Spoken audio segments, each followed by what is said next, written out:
Hi, this is Michael, and this is a review of the Fluance Bluetooth speaker.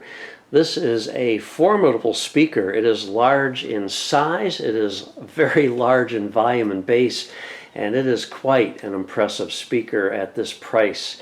Now it's powered by AC, there's no batteries in here, and it uses a power supply which is 100 to 240 volts, 50 or 60 hertz. So that means you can use this internationally if you have the right plug adapters. The AC cord that goes to the power adapter is 6 feet long, and then the thinner cord that goes to the Bluetooth speaker is also 6 feet long, so you have a good amount of cord length to work with here for proper placement of the speaker. Now it has dual 5-inch woven woofers and ultra high-end tweeters, and it has got a control panel on top which is touch, and this is the brightness, so you have 2 levels of brightness, and then you can turn the display off, and then you have the power, and then this is the minus and plus for controlling the volume and bass and treble controls. Once you've got the unit on, another press of the power button puts it into the bass mode, and you can change the bass from -5 to +5, and the same goes for treble. You have a -5 to +5 range on the treble.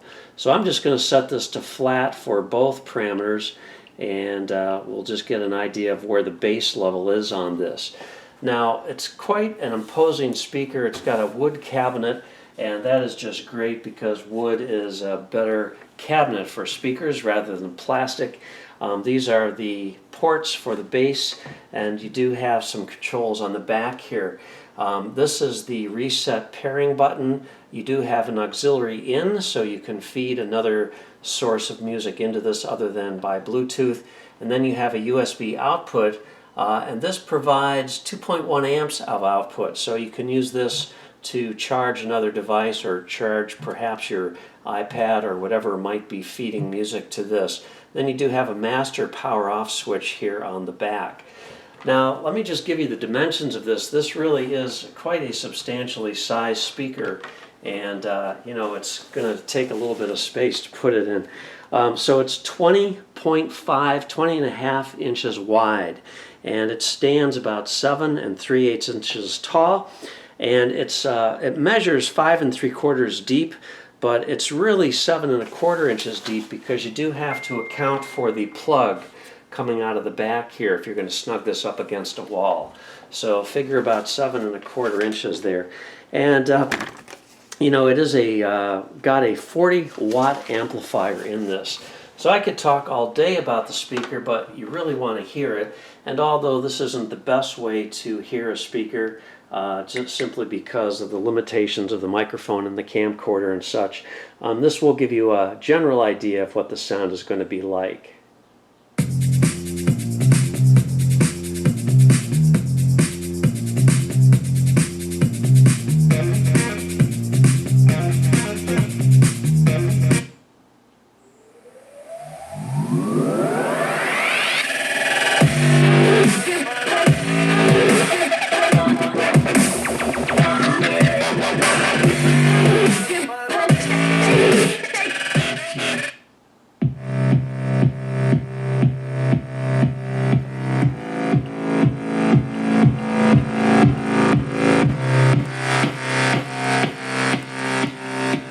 Obviously, playing music that loud is going to just overload the camcorder microphone, so it's really not even worthwhile trying to do it, but this thing plays loud. This plays very loud. It's the loudest Bluetooth speaker that I've heard in my experience, and I've heard a lot of Bluetooth speakers. Very powerful sound from this.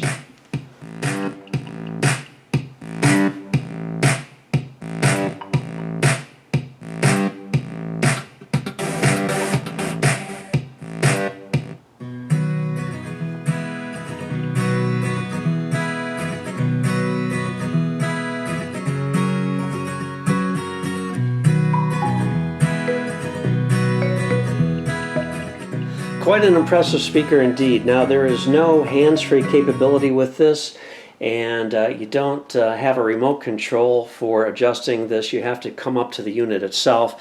Of course, you can control volume from the device that you're using as well. But this is really quite an amazing sounding speaker for the price, and certainly one of the better speakers that I've heard in a Bluetooth speaker. This thing really rocks, and it has got some serious bass to it. Now you do have a couple of options with the speaker as far as what you want to use for feet. It comes with rubber pads that just basically have double-sided tape on them, and they will stick to the bottom of the speaker. Or you can use these metal feet, which have a very sharp point on them. So if you're going to be on a fine wood surface, I'm not so sure you'd want to use these spikes, but if you're on a formica or marble, granite, some sort of a hard surface, this might be a really good option to consider. From an acoustic standpoint, there might be some advantages to even using these metal feet, but they would screw onto the bottom instead of putting the plastic or rubber pads on. If you have any questions, leave me a comment. I'll answer it if I can. Otherwise, thanks for watching and have a great day.